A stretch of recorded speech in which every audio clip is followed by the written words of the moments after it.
PMP battered head, you know. The PMP battered Mr. Siaga. And just go back a little bit now. When he retired. I don't know when I was paid attention to the speech and to the glowing tributes that PJ Pattis and all PMP officials paid to Mr. Siaga and what he did while he was in office. And at his funeral service as well. They paid him and they spoke truthfully. They talked the truth. They talk everything we do good because he's no longer the other shit to them. And one part of the strategy that they use, because they are very strategic, is to attack the opponent and they use their surrogates in the public service. They pack up the public service, their surrogates, and then use it to attack the leaders of the party. They no longer have the police force because the police force is being reorganized and is operating as a professional organ of the state. So the JDF is under Major General Anthony as the first as Commissioner of Police, and then now under Dr. Blake. Dr. Blake has now improved what he was handed to him by Major Anderson. So they no longer have the security forces that they are accustomed to using to shred Tivoli apart and to demonize Mr. Siaga. They can't approach the commissioner or the JDF because they no longer have them. So they move now to the integrity corruption to use it to batter the PM. And those people down there are worthless. They are a disgrace to their offices, especially those who serve in very high positions before. They are disgraceful to this country, or we must call them out. We should call them out. They are a disgrace to Jamaica. I know all of them. I know their modus operandi. I met them while they were in the public service previously and serving in high positions. I met at least 3 of them over 40 years ago in my early career in law enforcement. I used to go to the court before them. Some of them were prosecutors at the time, but they evolved and went up into the higher justice system. And I am embarrassed for some of them. I'm ashamed for some of them. I know them for 45 years in some instances. I know them, and I feel ashamed for them. Shame upon them, and we should call them out. I used to travel, in particular, I used to travel with one from Kingston straight to St. Mary. I used to live in St. Mary, and he used to live in Portland. And he used to give me a job. We used to talk. I don't even want to call. I'm so embarrassed for him that I don't even want to call his name. I'm embarrassed for him. But I know what they are gifted for. And can you imagine? In the vicinity of that eye office, a person is downstairs with a long bag of money to the extent where that person was injured with pie and robbed millions of dollars, I'm told. These are the allegations. And the person has not even given a formal statement to the police. The police said that. A formal statement was not given to them. All that whole thing now is full of suspicion. A suspicion all over it. And has the dangerous, corrupt criminal organization written all over it. We should reject these people out of Jamaica House and not allow them to, can't allow criminals in there. I tell you this, I'm going to say this. If the Klansman gang, the one other gang, the one down in Central Kingston, the way name, at Steppers or whatever they name, still names up. And you take one of the Rockfort and the one that Mantico be Stone Crush and the whole of the PMP and JLP gang them and put them together. And you form them into a political party. I would vote for them instead of voting for the other criminal gang. This criminal gang here, over there, so, is worse than all the gangs put together in Jamaica. And the people must know how dangerous they are. The people must come to know. And I will never stop talking about them because I know them. You understand? Can you imagine? In the 2002 general election, I was then an executive of the Police Federation. Our own rank and file members came to the office and filed reports that they were given extra cons, hundreds of extra cons in the trunk of police vehicles to pepper marginal constituencies and to suppress the labor right areas so that they could come out to vote in a marginal election. That's what they do. I remember that slim victory in 2002. So apart from the open admission by the then incumbent Minister of Finance that he blew $10 billion of taxpayers' money. But I knew I was blowing $10 billion. But I had an election to win. So we have to run with it. I know that we win it, we can fix it back. The incumbent Prime Minister kept him in office from 2002 to 2006 when he retired. When the incumbent Prime Minister retired and left him there and us.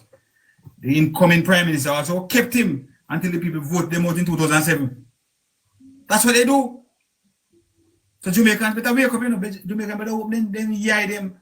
Hope we need to open our eyes wide as the bulb. The bulby. Nothing bulbs was be as alert as we are. Because we are being threatened. We are being threatened by criminal violence.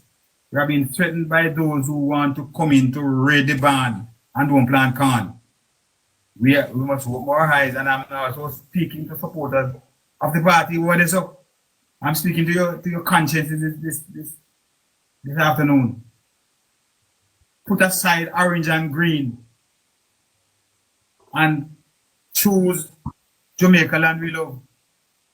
Choose what is best for us, and not only for us, but best for our children, and Jamaica and generations and beyond. We need to take the politics out of our brain and the orange blanket that is blindfolding us and the green blanket and think Jamaica. Because once you begin to put Jamaica before everything else, you know, it is clear. The path is clear. The path is very clear. You don't have to guess. There's no second guess as to which one of these organizations. And listen to me. There's a narrative out there, very popular narrative, that both of them are the same. That's a fat PNP lie. No such thing. This is a narrative being carried by the PNP. And like I said to you before, you know, they don't do these things without motives, you know. Why they put the narrative out there that they do them the same? Because they know that if the people who call themselves uncommitted and they swing votes, they will turn off both parties. And so they are hoping to wake up their base and to get out their base. They have a broader base than the Labour Party because they have more garrisons. And they are hoping to edge out the Labour Party with even a one-seat victory. While you sit in the privacy of your apartment and your gated communities and drinking coffee and saying, "This what them are the same in the pool." They're tricking you. They're a bunch of tricksters. Don't listen to them. Think. And I'm going to close now with a quotation by F. Scott Fitzgerald. Either you think or others have to think for you and take power from you. And that's where I land for the time being.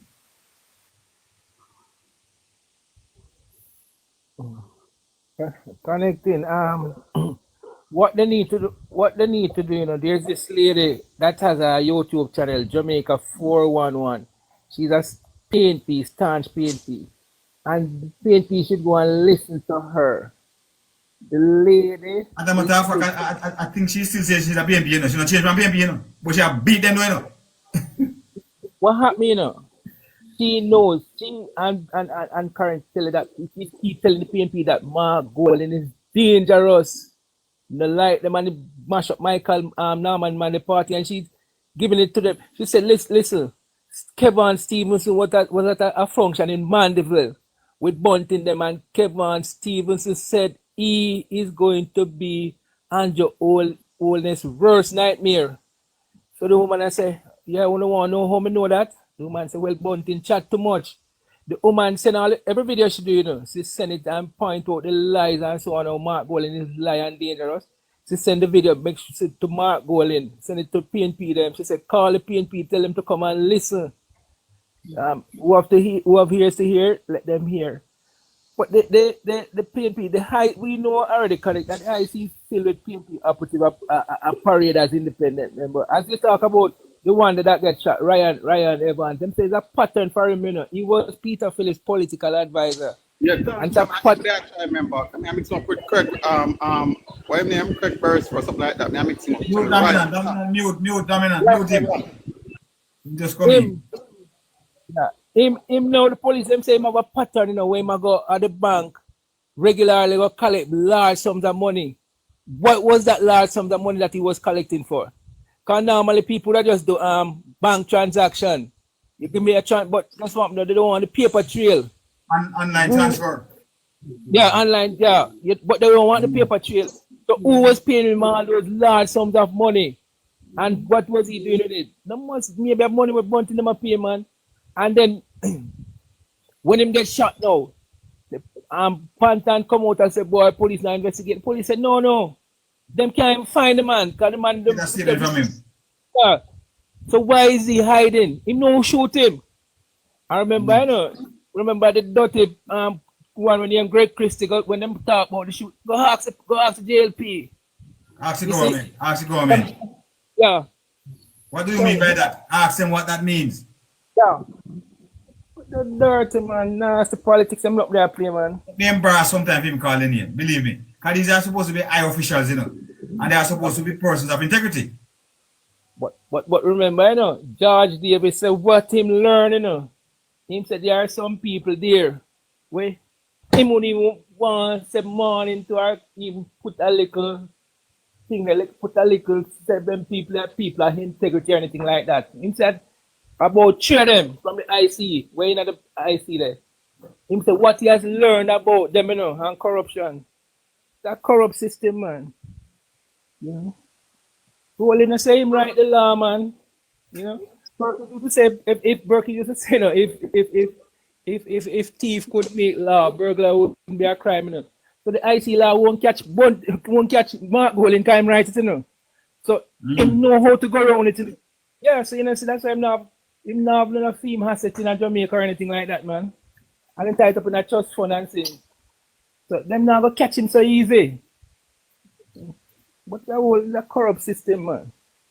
Well, you know something? Yeah, I'm very honest with you. There's one of the IC official, the I official at the IG that I met in 1981. And I had the highest respect and regard for that man. You know. Somebody I knew, somebody I talked to. And the man earned my respect, you know, throughout his years in this high position. And he was elevated, and I watched his progress.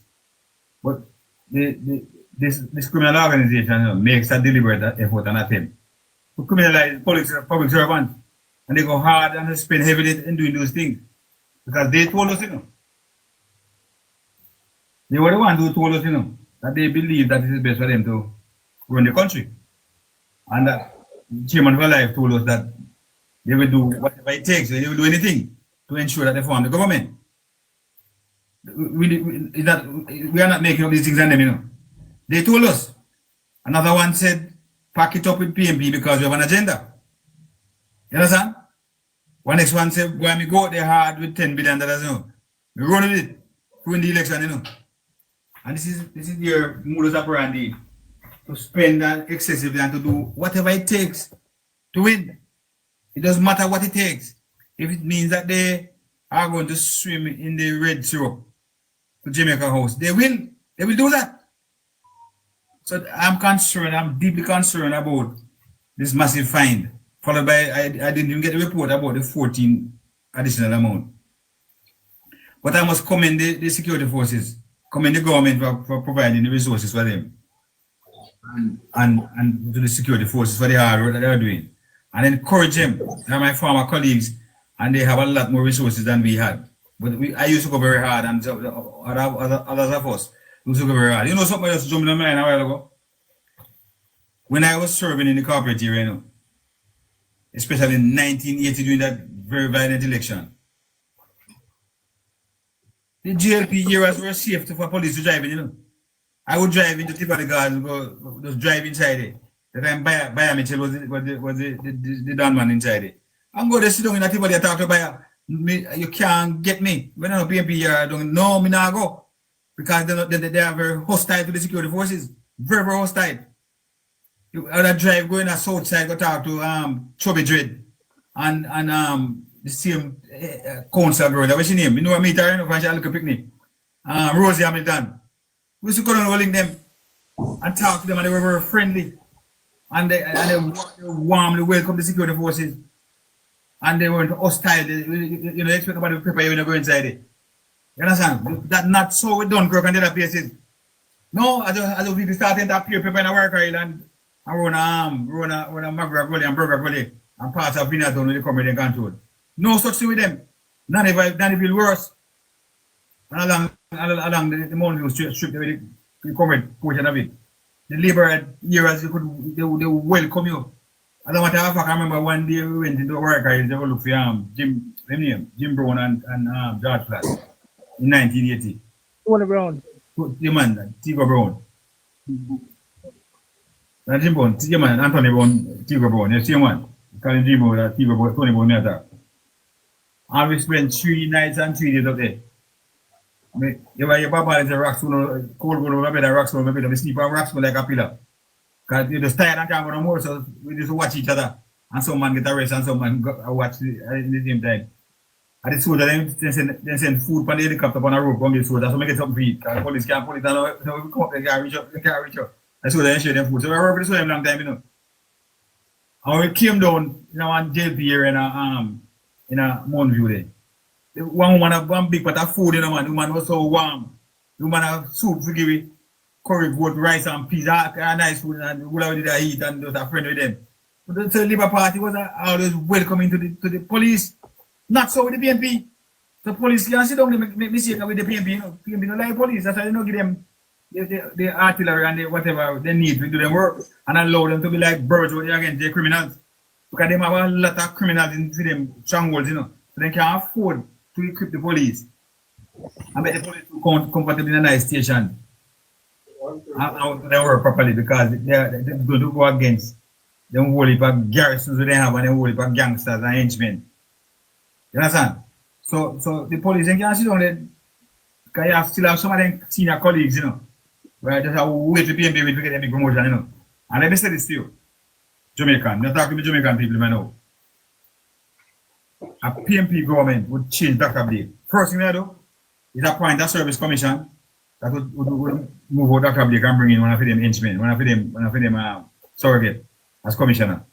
And then after that now, they start to strategically promote and place them people in a sensitive position to ensure that the gangsters and the henchmen and the dons and the enforcers are placed back in charge of communities. They told us that, you know.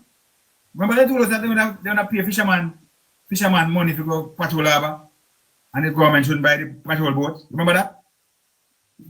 I think Bunting was the one who said it. Bunting said it. Bunting said it, yes. Said they don't want no patrol boat, take the money to somewhere else. And they will pay fisherman. Listen to me now, man. The people bad for Jamaica bad, you know. And the people not paying attention to them, you know. People not listening to them. Even some of them comrade people, they should start listening to them, I say. And realize what no, the country run good now. In fact, it can run better, you know, but it run far better than that when they were there. And if they come back, we are going back to this high unalive rate. We're going back to the highest poverty rate that they brought upon us. We're going back to the high interest rate of over 100% that they brought upon us. We're going back to another FinTech 2.0. We are going back to less investment in education, in national security, in health. Look how the health sector are running under the PNP. Look at the corner regional hospital under PNP. Look what I'm doing since this government came in power. And we're making some mistakes, you know. We're making some mistake of thinking that the hospital sector and the free. This government has start putting money in the Jamaican pocket, you know, but this kind, to some people, this kind of abstract. If you don't go pay money, you know how much that costs you? If the JLP didn't give you free tuition in secondary school, you'd have to pay for it. The JLP it is who increased the path benefits by 30% last year and will increase before that. And it will be increased under the JLP. Some people say economy can't yam. They're wrong. Economy can't yam. When I go on the road with a better road surface, I save money in my pocket coming out, I buy less car parts. I mean, which I go earlier. I mean, Oh, so one question, I like a question, I went divert. Marjorie G asked a very good question. Why the police used to attack us in Tivoli Gardens? The simple answer is was to demonize Siaga. The PMP used. Hold on, we need to put perspective to this, you know. The first attack was 1997. It was July 1997, if I remember. I know it was 1997, but I remember July. I think it was July. Yeah, when them kill Ruan Fraser. Hold on, be careful with language. Coach language for me, please. Yeah, man, I like Bagaba. Ruan Fraser. Yeah. The first invasion was 1997. It was an election year. The PMP won that election. It wasn't the people of Tivoli Gardens, Marjorie. It was Siaga was in target. They were after Mr. Siaga. They were demonizing him. The second attack, and again, I'm going to put perspective to it. There was a by-election in Northeast Senton, March 2001. Senton Northeast was a PMP safe seat before Shiny went there. The PMP lost in 1980, but doesn't come back. Hit 9, they win it back. I'm not sure, but maybe it's the first time they were winning it in 1980.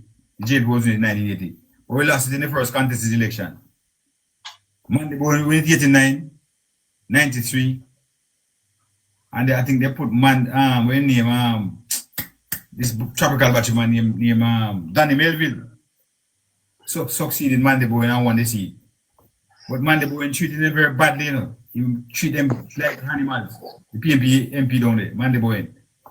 And then when Melville came in, it was worse than Monday Boy because he resigned and cost them around and say I'm a criminal and run them away. So now taking money out and batch players every year, give them and resign. And that was when the seat became vacant now. And PJ, in testing the waters to call the election 2001, he called a by-election in Central Northeast, and Shiny won. I know that it was an election year because I was then the General Secretary of the Police Federation, and the police force was on election watch in 2001. But after that loss, PJ went back to the drawing board. I know the political animal that he is. He went back to the drawing board and put back the election to 2002 and did some gymnastics in between. Homer admitted to the $10 billion which was done to buy the election. Omar Davis told us that.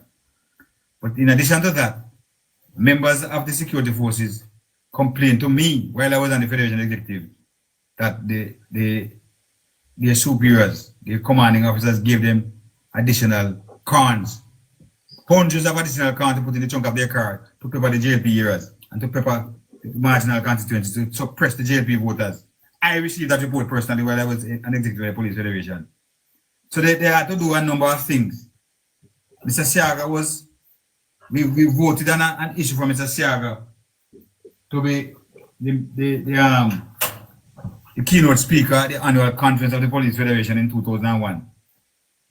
And shortly after the decision was taken, the chairman, another emergency meeting was called, and the decision was rescinded by the committee.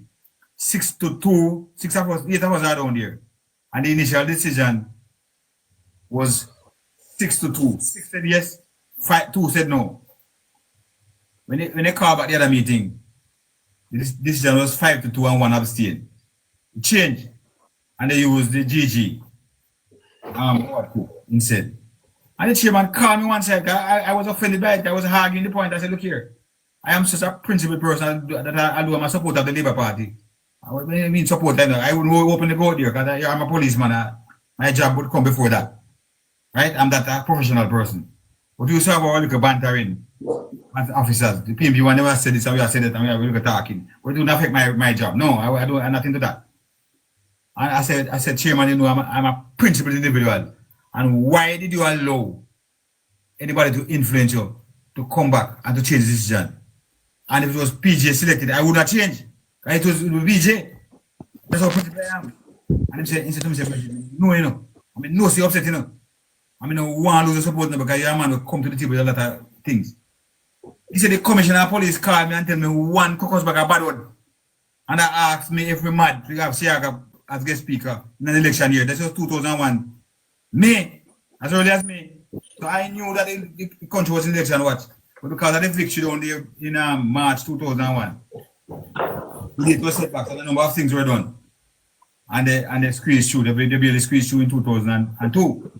So the PNP not going to give up. And that is why I'm so suspicious. In addition to that, I received an additional report that 2 members provided close protection security for the Don in central Jamaica, who had millions of dollars, allegedly had millions of dollars distributing to Jamaicans as to buy election votes. 2 police officers were reportedly assigned to that Don in central Jamaica with 2 16s to provide bodyguard work for him. That's what the BNP does. And 2 more were assigned to the next one out by Kingston Eastern to provide additional support for him. And they were out there distributing that paper, a power paper to get more votes in the ballot boxes. So they do a number of raft of activities took place to ensure that 2002 victory. And that's what they want. So they are in the habit of stealing elections that they did in 76, 97, 02, and came back and used the corrupt fly-by-night MOU to overthrow Bruce. That's what they use to overthrow. So this organization must be kept out of government for a long time. They shouldn't come back. The people shouldn't allow them to come back.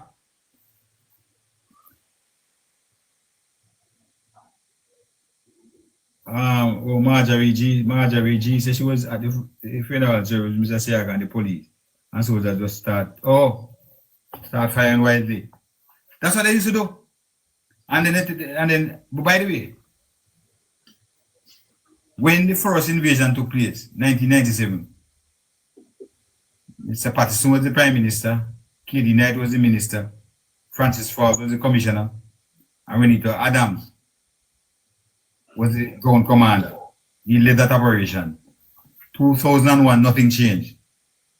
Patterson, Knight, Forbes, Adams features again in those 2 raids. So I am just here to present the facts. Jamaicans, you have to do the math. You do the math. And I land it there.